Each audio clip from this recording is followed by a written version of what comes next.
Hello friends, welcome to my YouTube channel IES-GATEWiz।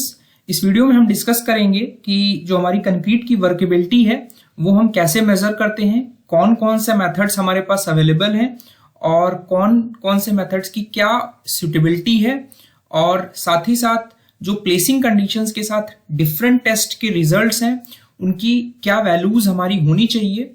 ये topic exam point of view से बहुत important है। आजकल हर एग्जाम में इससे कुछ ना कुछ क्वेश्चंस आते हैं। So will discuss in brief. So सबसे पहले आपने पढ़ रखा है कि जो कंक्रीट की वर्केबिलिटी है उसे हम ऐसे डिफाइन कर सकते हैं कि किस ईज के साथ हम कंक्रीट को डिजायर्ड लोकेशन पे प्लेस कर पा रहे हैं, ये इंश्योर करके कि हमारा जो कॉम्पैक्शन है वो हमारा 100% हो रहा है। जो हमारी यूके की यानी ब्रिटेन की रोड रिसर्च लेबोरेटरी है वो ये कहती है कि हमारी जो वर्केबिलिटी है आप उसको ऐसे डिफाइन कर सकते हो कि which determines the amount of useful internal work necessary to produce the full compaction, कि कितना इंटरनल वर्क हमें करना पड़ रहा है कंक्रीट में 100% कॉम्पैक्शन अचीव करने के लिए। ठीक है, तो जो हमारे पास मेथड्स अवेलेबल हैं कंक्रीट की वर्केबिलिटी मेजर करने के लिए, उनके टेस्ट प्रोसीजर पे मैं नहीं जाऊंगा। यहाँ पे जो बेसिक डिफरेंसेस हैं डिफरेंट मेथड्स में, क्या अप्लीकेबिलिटी है उनकी, उसके बारे में हम डिस्कस करेंगे। सो जो वर्केबिलिटी हम कंक्रीट की मेजर करते हैं उसके लिए हमारा जो IES कोड गवर्न करता है that is IES 1199।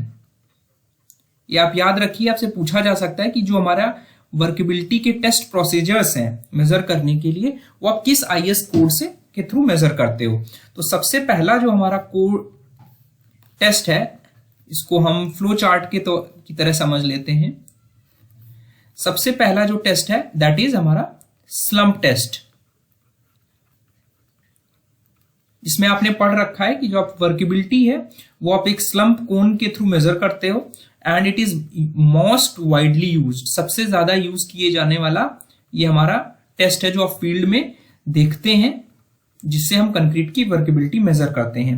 Because of simplicity of operators, जो आप ऑपरेटर्स यूज कर रहे हो उसकी सिंप्लिसिटी की वजह से और जो टेस्ट प्रोसीजर आप फॉलो कर रहे हो उसकी वजह से ये सबसे ज्यादा फील्ड में अडॉप्ट किया जाता है। और इसमें आप क्या मेजर करते हो, जो कंक्रीट का बिहेवियर है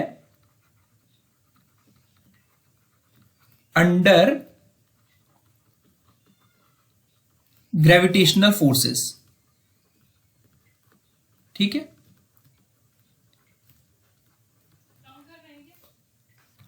और जो ये टर्मिनोलॉजी यूज हो रही है स्लंप, इसका मतलब है हमारा subsidence,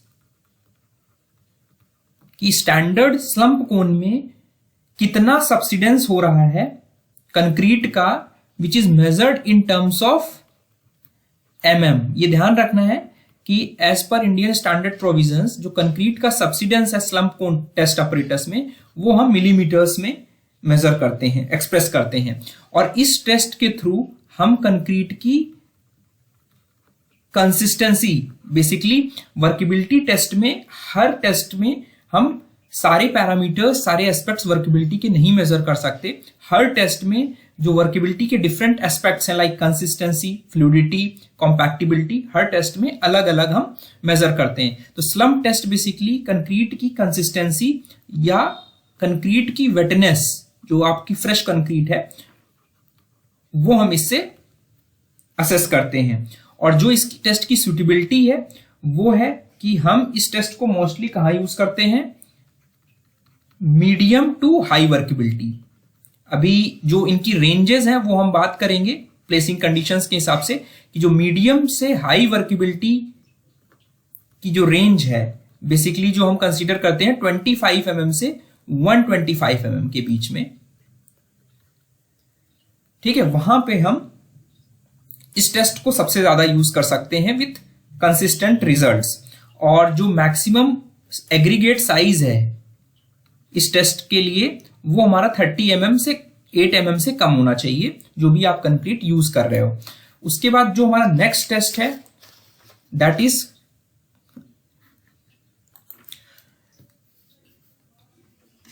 is compacting factor test.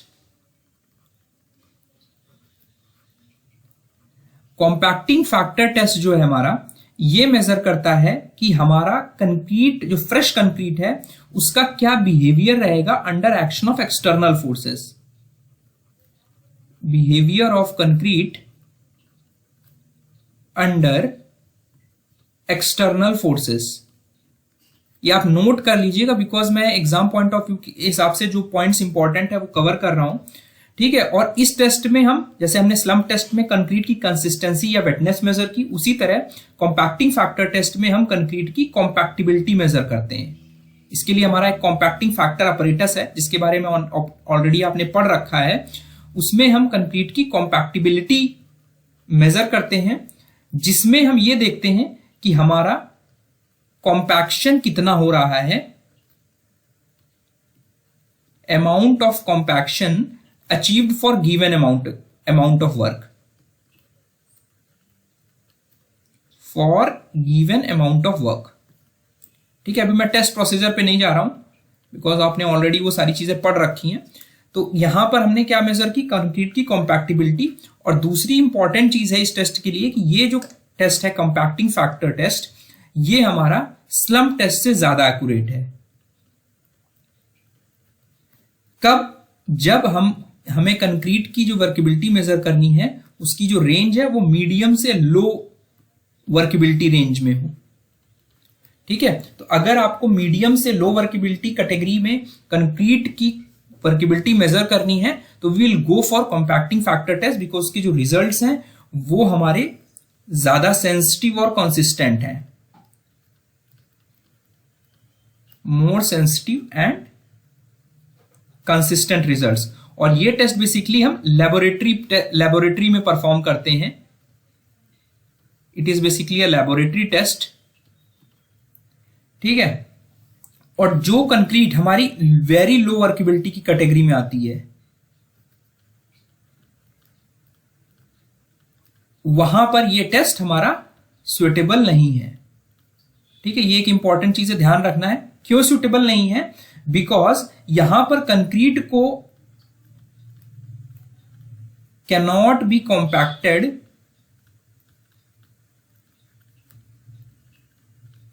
For comparison.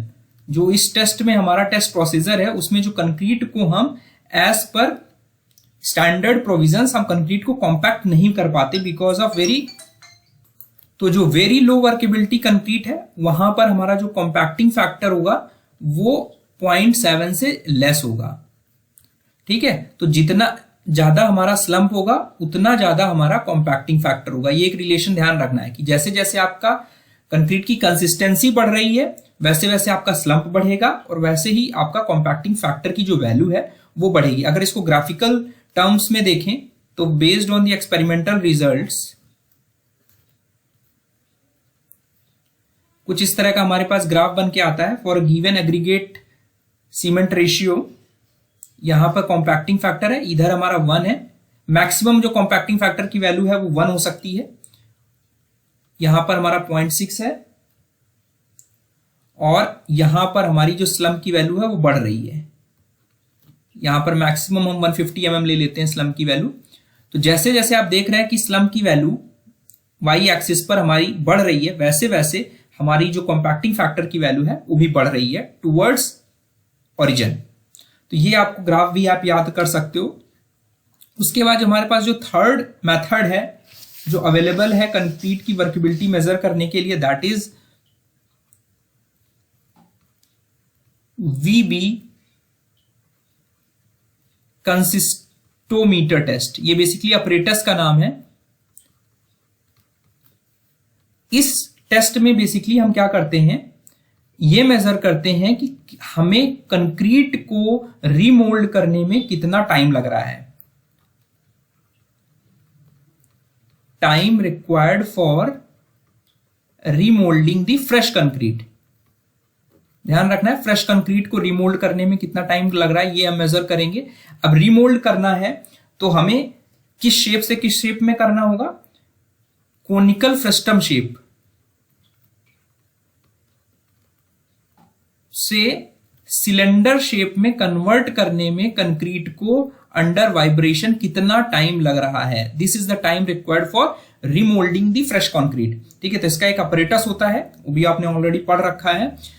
तो जो वीबी टाइम है, यानी जो हमारी कंक्रीट की कंसिस्टेंसी है बेसिकली, ठीक है, वो हम वीबी कंसिस्टोमीटर टेस्ट के थ्रू, जैसा कि नाम सजेस्ट कर रहा है, इट इज अ कंसिस्टोमीटर, यानी consistency we are measuring in VB test. तो हमारा जो टाइम है वो हम किस फॉर्म में मेजर करते हैं, सेकेंड्स में। तो ध्यान रखना है कि हम वर्केबिलिटी को सेकेंड्स में मेजर करते हैं in this system, in this test. और ये जो टेस्ट है ये बेसिकली सुटेबल है फॉर स्टिफ कंक्रीट मिक्स, जहां पर जो वर्केबिलिटी की कैटेगरी है वो हमारी आएगी low to very low category, very low workability. ठीक है, ये आपको ध्यान रखना है कि स्टिफ कंक्रीट मिक्सेस के लिए ये मेथड सुटेबल है जहां पर जो कंक्रीट की वर्केबिलिटी है वो लो से वेरी लो कैटेगरी में होगी, और हायर वर्केबिलिटी के लिए ये मेथड सुटेबल नहीं है।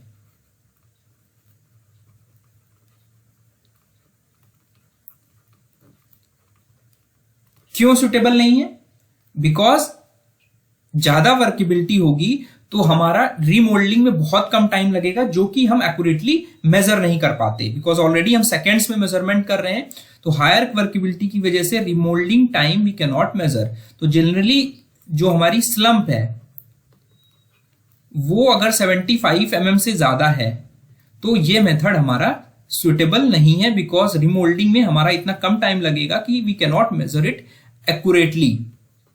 ठीक है, तो remoulding time is very less, जिसकी वजह से हम एक्यूरेटली मेजर नहीं कर सकते।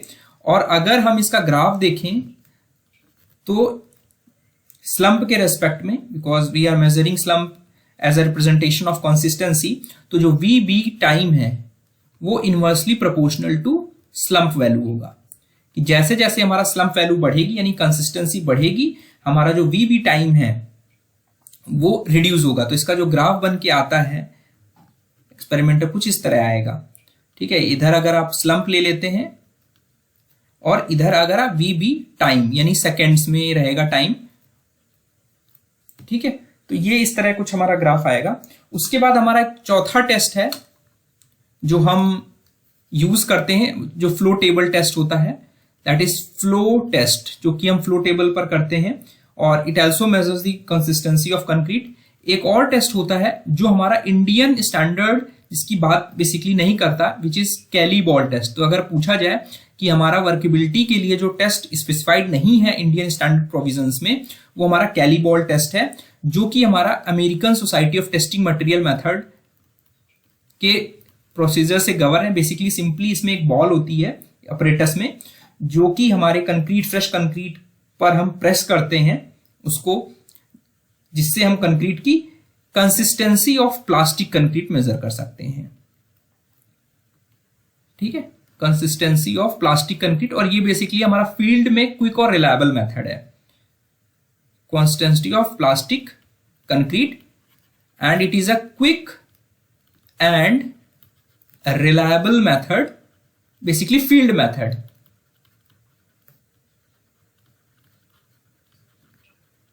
For measuring the workability of concrete. अब आते हैं कि डिफरेंट प्लेसिंग कंडीशंस के लिए जो डिफरेंट टेस्ट्स के रिजल्ट्स की वैल्यूज हैं वो कितनी होनी चाहिए। तो जो सबसे पहली कैटेगरी है, बेसिकली हम 5 कैटेगरीज में वर्केबिलिटी को क्लासिफाई करते हैं for different placing conditions. Placing conditions का मतलब ये है कि हम कंक्रीट को कहां यूज करने वाले हैं, उसके अकॉर्डिंग हमारी जो कंक्रीट की कंसिस्टेंसी होगी वो डिफाइन होगी। ठीक है, तो जो फर्स्ट कैटेगरी है that is extremely low category, जिसमें जो कंक्रीट की कंसिस्टेंसी होगी, बिकॉज कंसिस्टेंसी जो है ये एक तरीके से it is a subset of workability,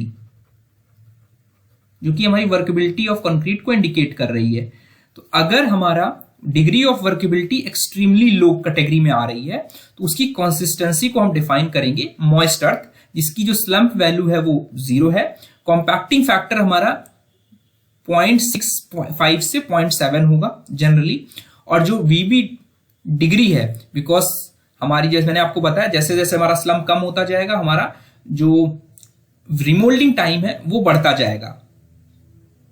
ठीक है, तो वहां पर जो वीबी डिग्री टाइम है वो 20 सेकेंड से हमारा ज्यादा होगा। और इस कंक्रीट की जो कैरेक्टरिस्टिक है उसे हम कैसे डिफाइन कर सकते हैं कि पार्टिकल्स ऑफ कोर्स एग्रीगेट, जो कंक्रीट में आप डाल रहे हैं वो कंक्रीट वो एडेसिव होंगे, यानी उनमें बॉन्डिंग कैरेक्टरिस्टिक्स होंगी जो कि क्लॉट नहीं बनाएंगी।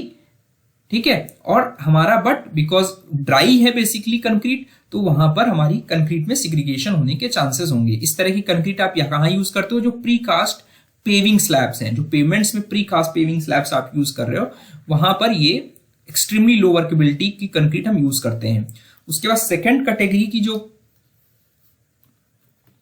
सेकेंड कैटेगरी की वर्केबिलिटी की क्लासिफिकेशन है, that is very low concrete, very low workability की कंक्रीट, जिसकी जो कंसिस्टेंसी है वो डिफाइन करते हैं वेरी ड्राई, और जो स्लम्प वैल्यू है वो 0 से 25 mm के बीच में है। Compacting factor automatically, because slump value बढ़ गई तो हमारी कॉम्पैक्टिंग फैक्टर वैल्यू बढ़ेगी और वीबी टाइम हमारा कम हो जाएगा। तो 0.7 से 0.8 के बीच में हमारी वेरी लो वर्केबिलिटी के लिए कॉम्पैक्टिंग फैक्टर डिफाइन किया गया है। और 12 से 20 हमारा वीबी टाइम सेकेंड्स में हमारी वर्केबिलिटी एक्सप्रेस की गई है फॉर वेरी लो कैटेगरी।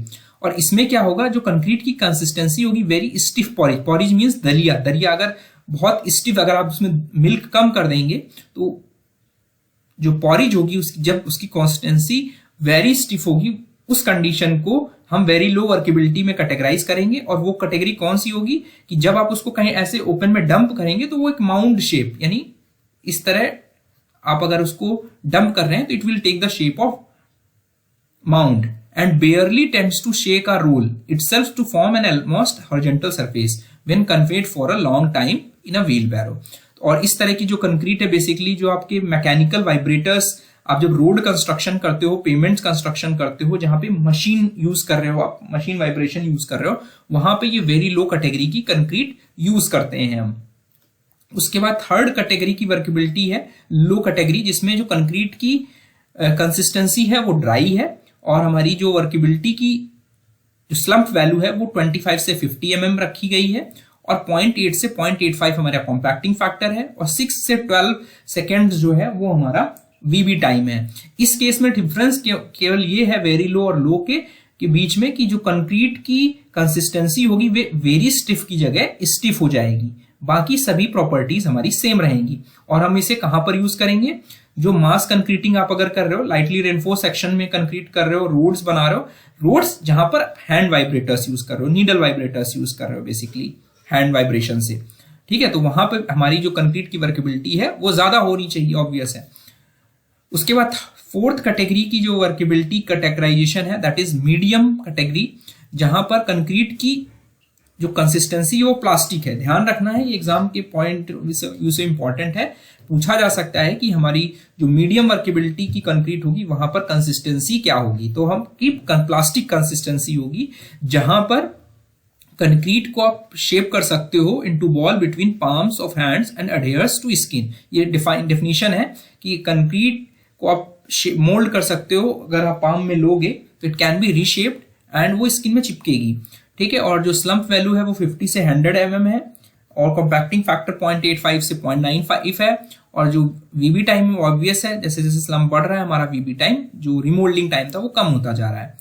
और इसको हम flat slabs, heavily reinforce sections, RCC section जहां पे मैनुअल वाइब्रेटर आप यूज कर रहे हो, वहां पर इस कैटेगरी की कंक्रीट हम यूज करते हैं।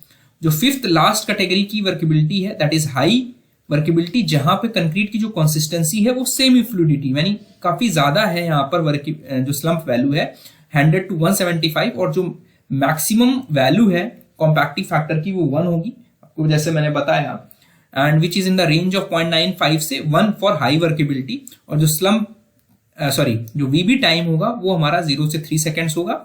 और इसमें क्या होगा, कंक्रीट की फ्लूइडिटी इतनी बढ़ जाएगी कि it can not be rolled into ball between the palms of hand but spreads out even though slowly and without affecting the cohesion of the constituents so that segregation does not occur। मतलब spread तो हो जाएगा slowly but segregation हमारा नहीं होगा because जो cohesion है वो सफिशियंट होगा जो पार्टिकल्स उनके बीच में। और इस तरह की कंक्रीट आप आरसीसी विथ कंजेस्टेड रेनफोर्समेंट में यूज करोगे, जहां पर आप कॉम्पैक्शन नहीं कर पा रहे हो due to heavy congested reinforcement. I hope मेरा वीडियो आपको पसंद आया होगा। Thank you and all the best.